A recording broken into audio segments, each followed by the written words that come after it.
హల్లెలూయా. అంతవరకు ప్రార్థన లేకున్నంతవరకు ఉత్తర ధ్రువం, దక్షిణ ధ్రువం. అవునా?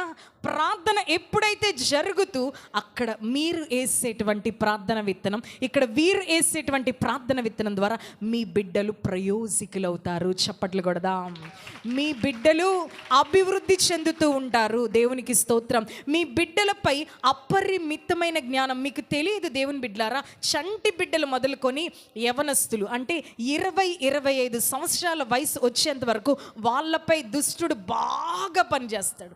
అనారోగ్యం, మతిమరుపు, జ్వరం, ఇంక ఇవే కాదు, భయంకరమైనటువంటి శక్తులు ఏలుబడి చేస్తాయి. ఎప్పుడైతే భార్య ప్రేయర్ స్టార్ట్ చేస్తుందో, భర్త ప్రేయర్ తన పనిలో అలా అనుకుంటూ దేవుని స్తుతిస్తూ ప్రార్థిస్తూ ఆ ప్రార్థనా జీవితాన్ని కలిగి ఉంటారో, బిడ్డలపై ఏలుబడి చేసే శాపపు బంధకాలు, దురాత్మ బంధకాలు, చీకటి బంధకాలు ఆటోమేటిక్గా విడుదల పొందుకొని వెళ్ళిపోతూ ఉంటాయి. వాళ్ళు చదవరు అంటారు, ట్యూషన్లో కానీ స్కూల్లో కానీ, వీడింతే అంటారు, వీళ్ళ పరిస్థితి ఇంతే అంటారు. కానీ అపరిమితమైన జ్ఞానాన్ని దేవుడు ఆలకిస్తాడు. హల్లెలూయా. ఎందుకంటే విత్తనం పడుతుంది భూమిలో, రోజు నీళ్లు వేయబడుతున్నాయి ఆ విత్తనానికి, అది మొలకెత్తుతుంది. భార్య వేస్తుంది విత్తనం, భర్త వేస్తున్నాడు ప్రార్థన అనే విత్తనం, రోజు ప్రార్థన అనే నీళ్లు పడతా ఉంటున్నాయి ఆ కుటుంబంలో. హల్లెలూయా. ఆ కుటుంబంలో ఏమొస్తుంది? ఆ ఎదుగుతున్నటువంటి మొక్క, ఆ చిగురులో నుండి కొమ్మలో నుండి రెమ్మ, ఒకటి శాఖోపశాఖలుగా ఆ చెట్టు అన్నది మార్చబడి ఎదుగుతూ ఒక కాపు రావడానికి సిద్ధంగా ఉంటుంది.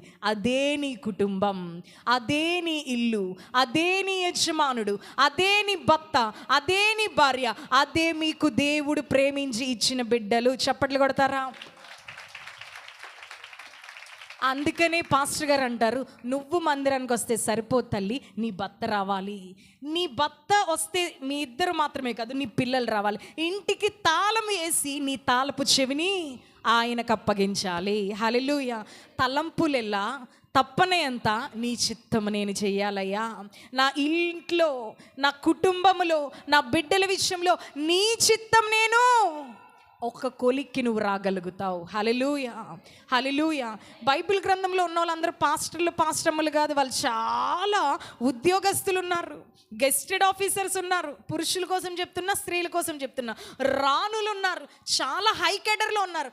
వాళ్ళు కేవలం వారి పని అన్నీ మానేసి ప్రార్థన చేస్తూ కూర్చోలేదు. పనిలోనే, ఉద్యోగంలోనే, వ్యాపారంలోనే, దేవుడు వారికి ఇచ్చిన వృత్తిలోనే ముందుకు నడుస్తూ దేవుని కొరకు జీవించిన వ్యక్తులు ఉన్నారు. హల్లెలూయా. అలాగే సాధించారు వారు, విజయాలను